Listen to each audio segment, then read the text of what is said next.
Thank you స్వామి. కాకమ్మా, అమ్మతో ఇక్కడ విషయాలు చెప్పి అనవసరంగా బాధ పెట్టావు. నన్నేం చేయమంటావు పొన్ను? అర్జున్ బాబు నిన్ను తీసుకొచ్చేసరికి మీరిద్దరూ ఒకటైపోయారనుకున్నాను. కాని తనిలా చేస్తాడనుకోలేదు. ఏం చేస్తాం కాకమ్మా, నా తల రాతలా ఉంది.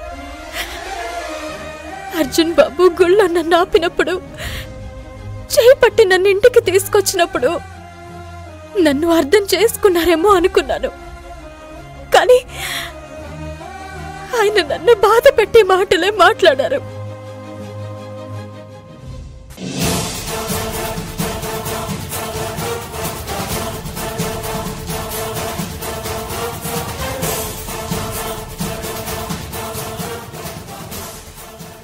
కావేరి, కరెక్ట్గా దొరికావే.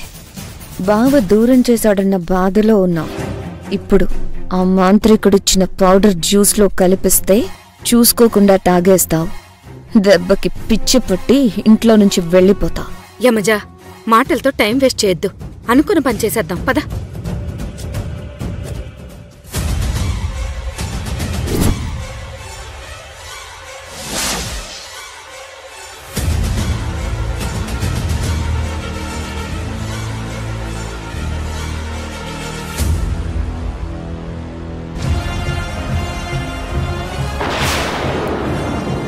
ఈ పొడిని ఆమె తాగే నీటిలో కానీ జ్యూస్లో కానీ కలిపివ్వండి. అది తాగగానే ఆమెకి పిచ్చి పట్టి ఇంట్లో నుంచి పారిపోతుంది. తాను ఎక్కడికెళ్ళిందో ఏం చేస్తుందో ఎవ్వరికీ తెలియదు.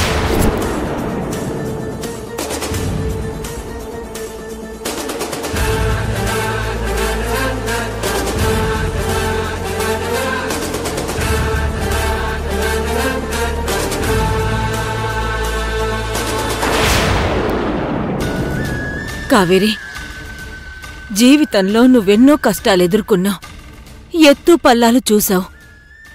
అలాంటి నువ్వు చనిపోవాలనుకోవడం ఏంటమ్మా? మేమందరం ఏమైపోవాలి? అన్నికి నువ్వు కోడలివి, నాకు కూతురు లాంటి దానివి. నన్ను కాకమ్మా అని పిలుస్తావు కదా.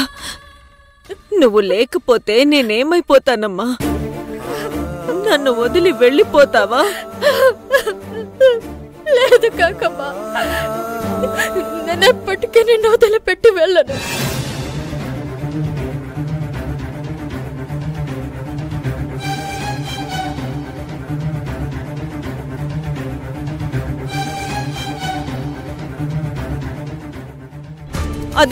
అది నా కావేరి పొన్నంటే. కష్టం వస్తే ఎదిరిస్తాది కానీ పిరికి దానిలాగా సూసైడ్ చేసుకోదు. అవును కాకమ్మా, నేనేంటో ప్రూవ్ చేసుకుంటాను. నా భర్తకు నిజం తెలిసేలా చేస్తాను.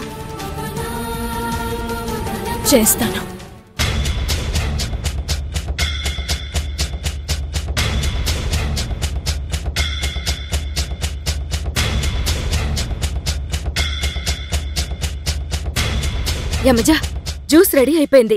ఇటివ్వు, నేను తీసుకెళ్లి కావేరికిచ్చొస్తాను. వద్దండి, మనం ఇస్తే కావేరి తాగదు. పని మనిషితో పంపిద్దాం.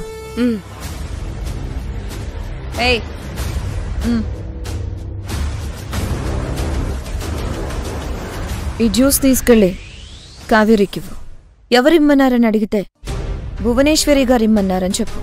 అలాగే మేడం. తీసుకో.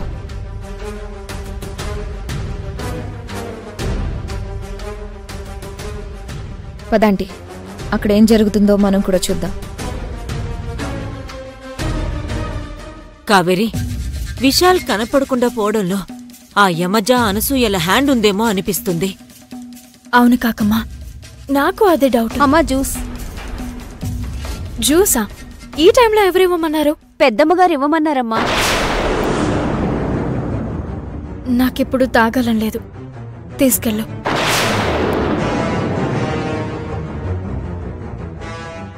ఆగు. అదేంటి కావేరి పొన్ను, అన్నీ అంత ప్రేమగా పంపిస్తే వద్దు అంటావేంటి?